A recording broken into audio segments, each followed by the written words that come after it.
Part 4, The Stockade. Chapter 16. Narrative continued by the Doctor. How the ship was abandoned. It was about 1:30, 3 bells in the sea phrase, that the 2 boats went ashore from the Hispaniola. The captain, the squire, and I were talking matters over in the cabin. Had there been a breath of wind, we should have fallen on the 6 mutineers who were left aboard with us, slipped our cable, and away to sea. But the wind was wanting, and to complete our helplessness, down came Hunter with the news that Jim Hawkins had slipped onto a boat and had gone ashore with the rest. It never occurred to us to doubt Jim Hawkins, but we were alarmed for his safety. When the men with the temper they were in, it seemed an even chance if we should see the lad again. We ran on deck. The pitch was bubbling in the seams. The nasty stench of the place turned me sick. If ever a man smelt fever and dysentery, it was in that abominable anchorage. The 6 scoundrels were sitting rumbling under a sail in the forecastle. Ashore we could see the gigs made fast and a man sitting in each, hard by where the river runs in. One of them was whistling Lilliborough. Waiting was a strain, and it was decided that Hunter and I should go ashore with the jolly boat in quest of information. The gigs had leaned to their right, but Hunter and I pulled straight in the direction of the stockade upon the chart. The 2 who were left guarding their boats seemed in a bustle at our appearance.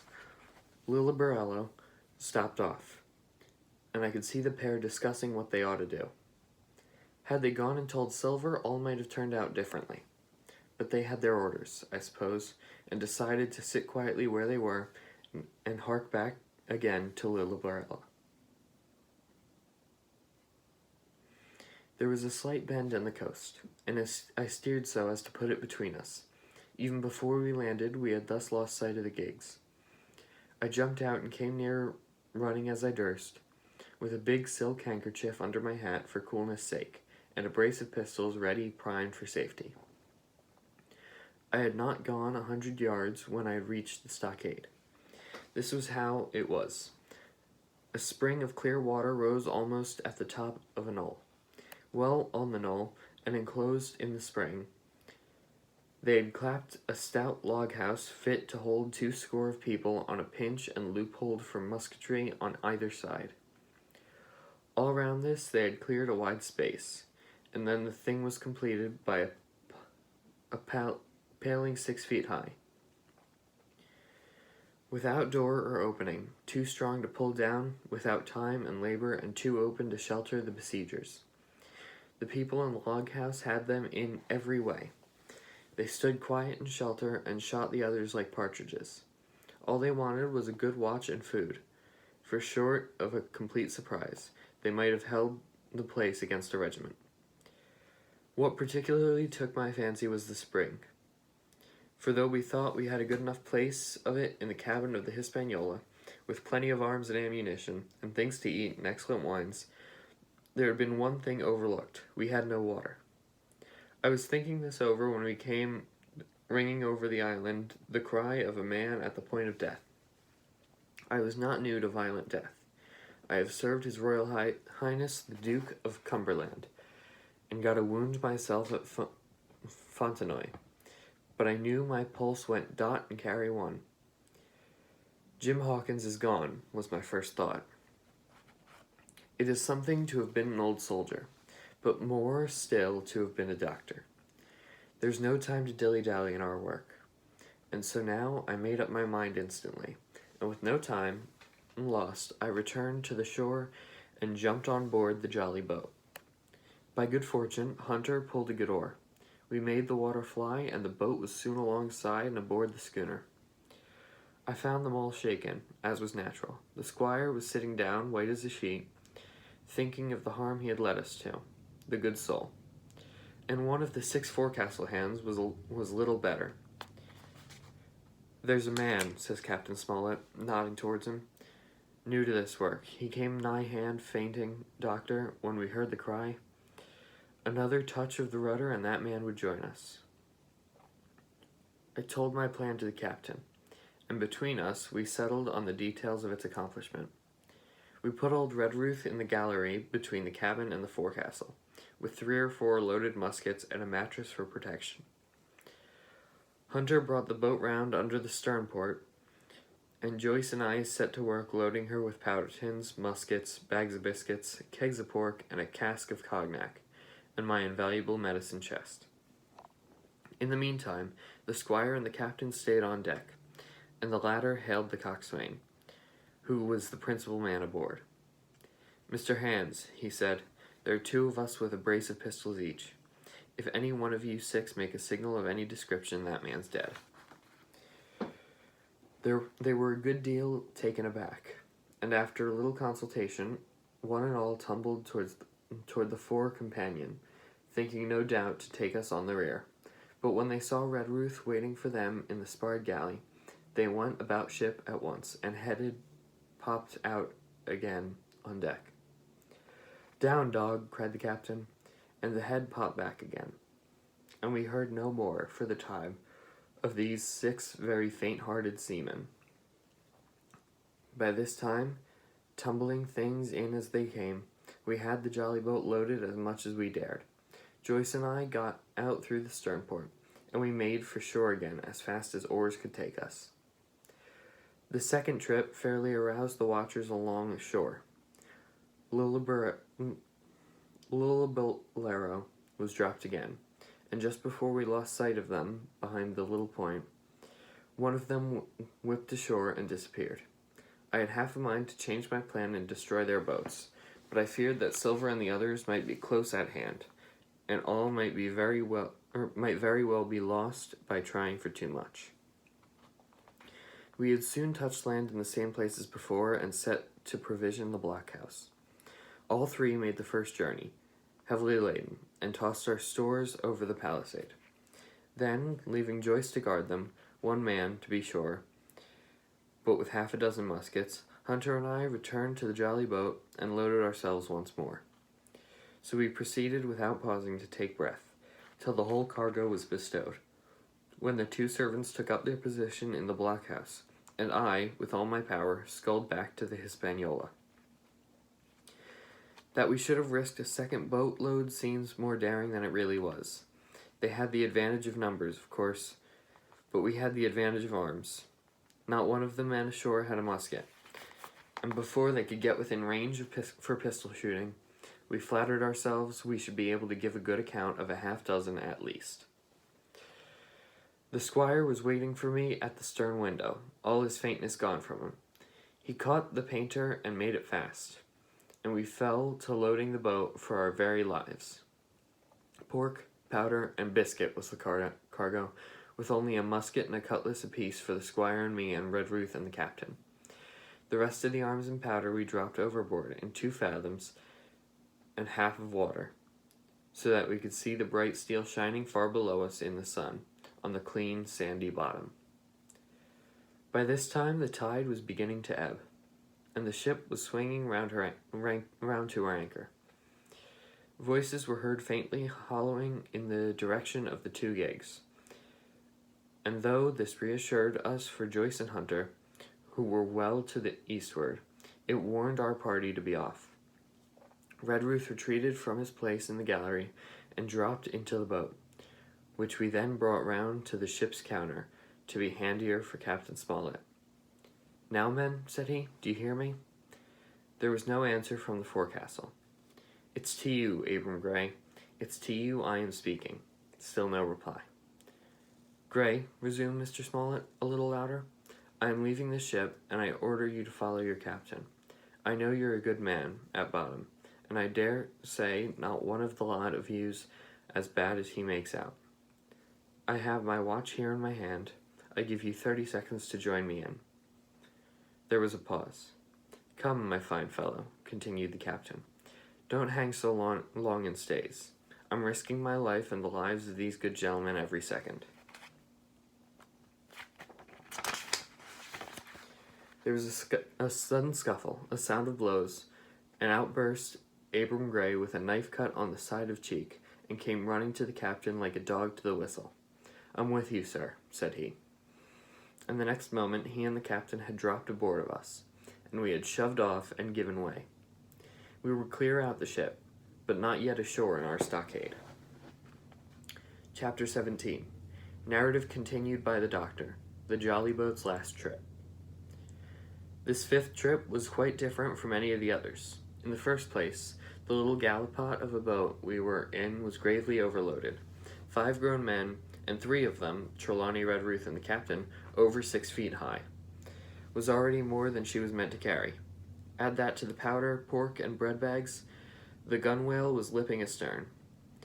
Several times we shipped a little water, and my breeches and the tails of my coat were all soaking wet before we had gone 100 yards.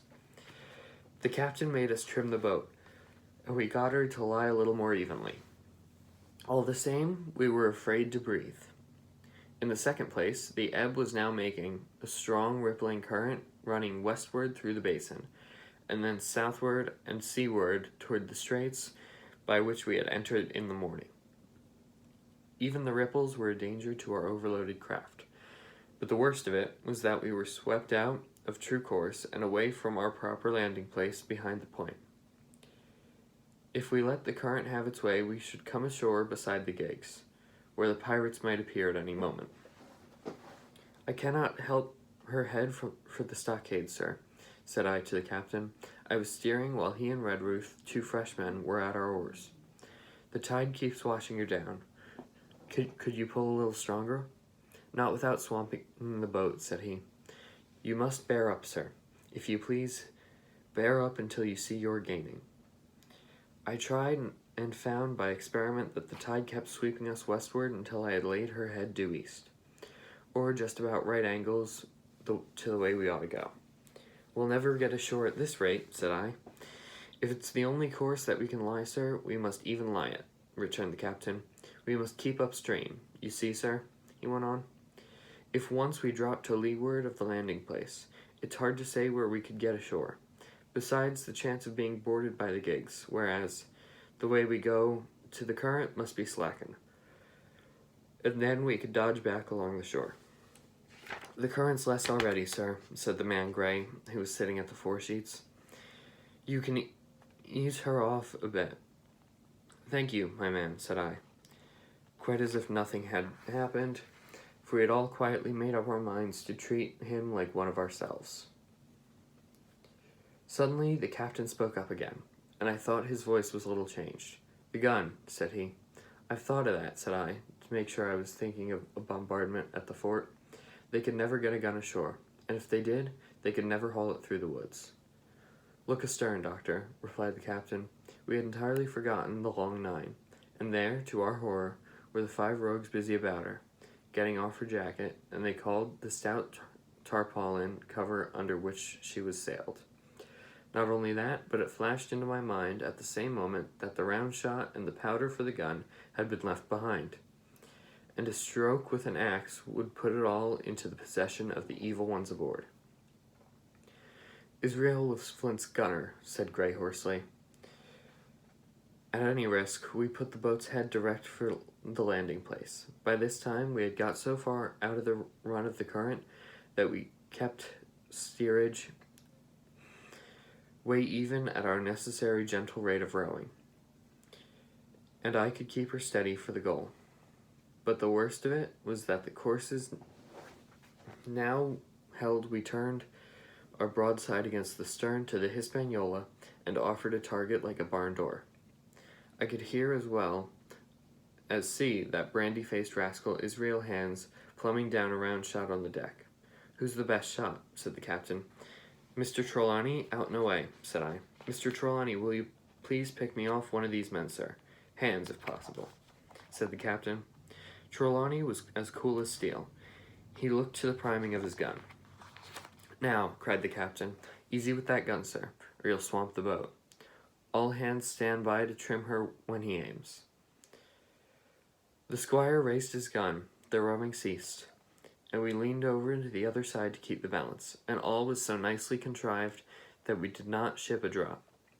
They had the gun, by this time, slewed round open the swivel, and Hans, who was at the muzzle with the rammer, was in consequence the most exposed.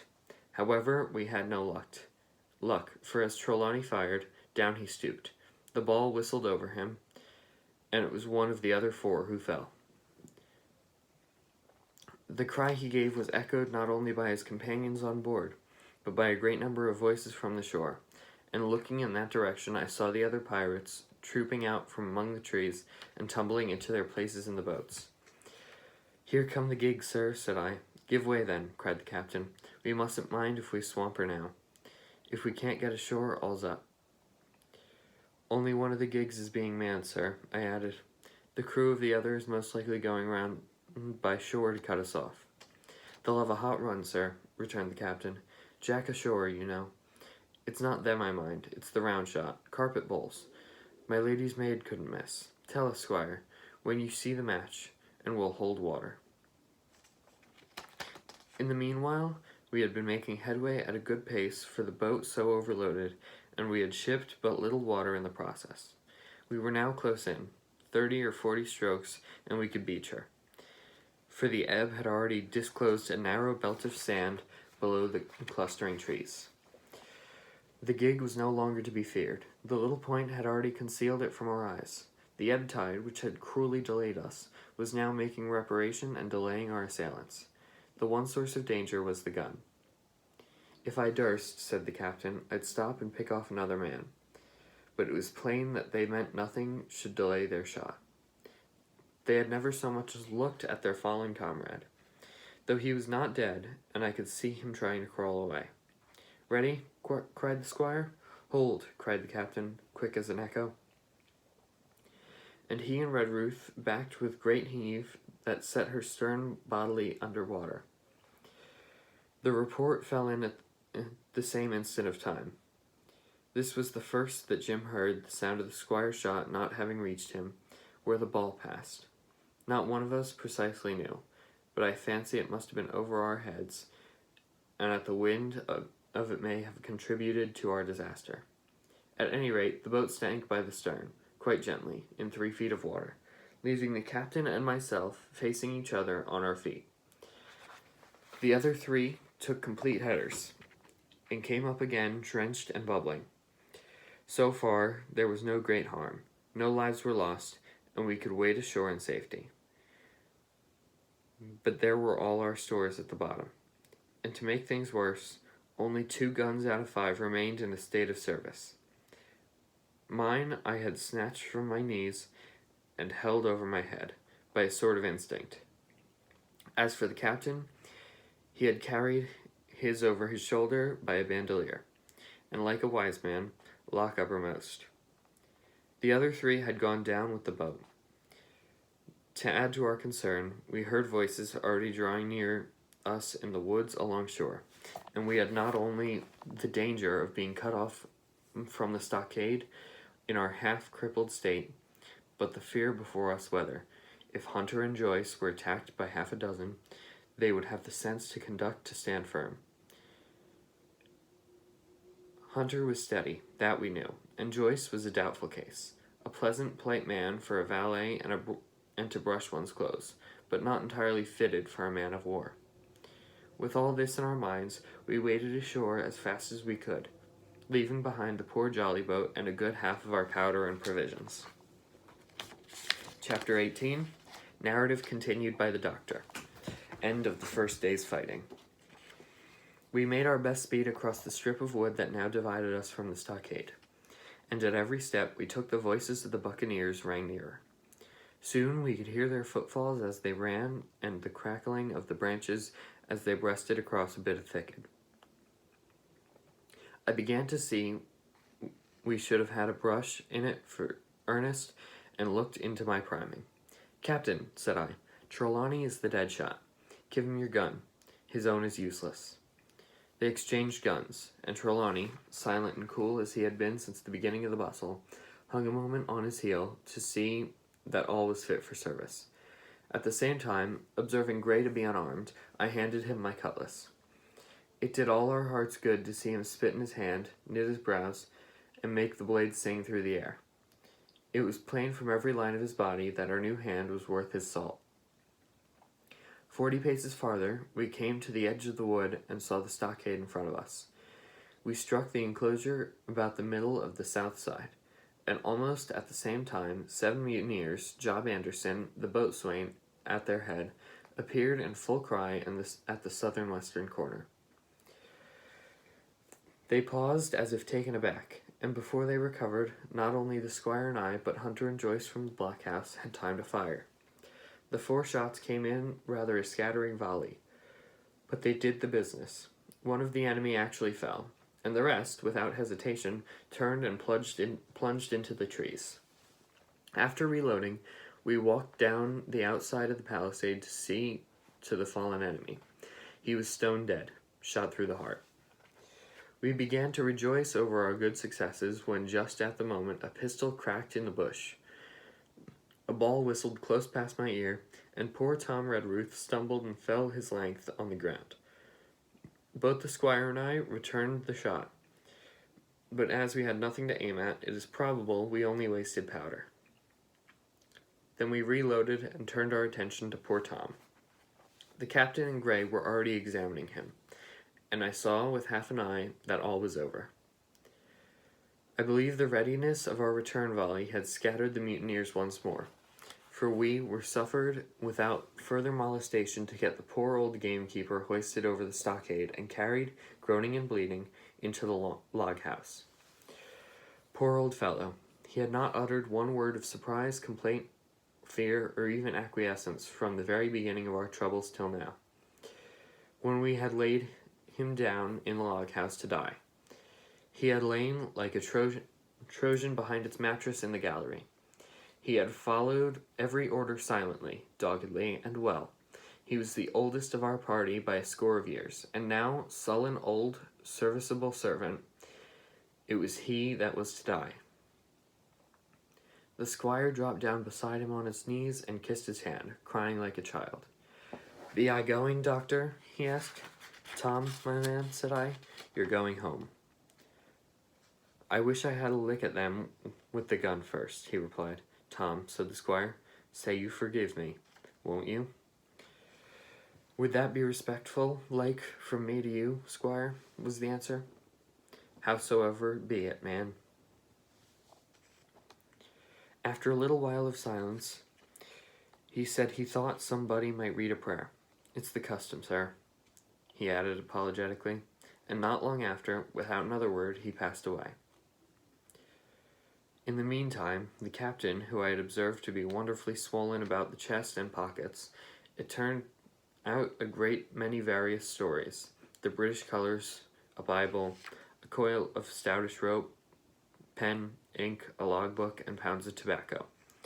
He had found a longish fir tree lying felled and trimmed it in the enclosure, and with the help of Hunter, he had set it up at the corner of the log house where the trunks crossed and made an angle.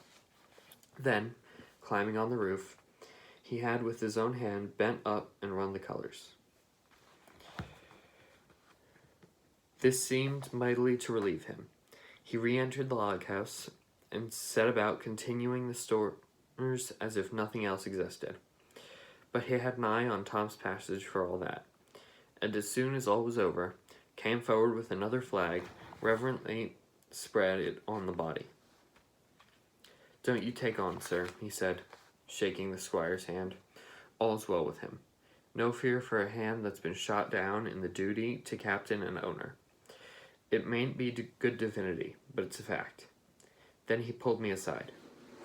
"Dr. Livesey," he said, "in how many weeks do you and Squire expect the consort?" I told him it was a question not of weeks, but of months. That if we were not back by the end of August, Blandley was to send to find us, but neither sooner nor later. "You can calculate for yourself," I said.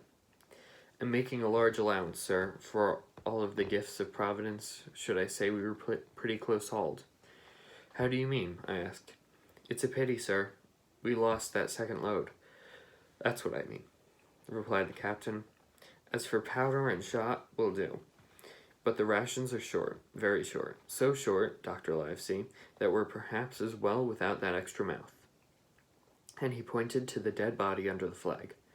Just then, with a roar and a whistle, a round shot passed high above the roof of the log house and plumped far beyond us in the wood. "Oh ho," said the captain. "Blaze away. You've little enough powder already, my lads." At the second trial, the aim was better, and the ball descended inside the stockade, scattering a cloud of sand but doing no further damage. "Captain," said the squire, "the house is quite invisible from the ship. It must be the flag they are aiming at. Would it not be wiser to take it in?" "Strike my colors," cried the captain. "No, sir, not I." And as soon as he had said the words, I think we all agreed with him. For it was not only a piece of stout, seemingly good feeling, it was good policy besides, and showed our enemies that we despised their cannonade. All through the evening they kept thundering away. Ball after ball flew over or fell short, or kicked up the sand in the enclosure. But they had to fire so high that the shot fell dead and buried itself in the soft sand. We had no ricochet to fear. And though one popped in through the roof of the log house and out again through the floor, we soon got used to that sort of horseplay and minded it no more than cricket. "There's one thing good about all of this," observed the captain. "The wood in front of us is likely clear. The ebb has made a good while. Our stores should be uncovered. Volunteers to go and bring in pork." Gray and Hunter were the first to come forward. Well armed, they stole out the stockade, but it proved a useless mission. The mutineers were bolder than we fancied, or put more trust in Israel's gunnery. For 4 or 5 of them were busy carrying off our stores and wading out with them to one of the gigs that lay close by, pulling an oar or so to hold her steady against the current.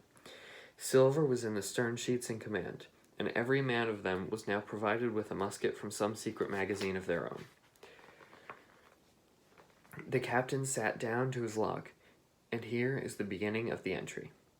Alexander Smollett, master, David Livesey, ship's doctor. Abram Gray, carpenter's mate. John Trelawney, owner. John Hunter and Richard Joyce, owner's servants. Landsmen, being all that is left faithful of the ship's company, with stores for 10 days as short rations. Came ashore this day and flew British colors on the log house in Treasure Island. Thomas Redruth, owner's servant. Landsman, shot by the mutineers. James Hawkins, cabin boy. And at the same time, I was wondering over poor Jim Hawkins' fate. A hail on the landslide. "Somebody hailing us," said Hunter, who was on guard. "Doctor, squire, captain, hullo, Hunter, is that you?" came the cries. And I run to the door in time to see Jim Hawkins, safe and sound, come climbing over the stockade.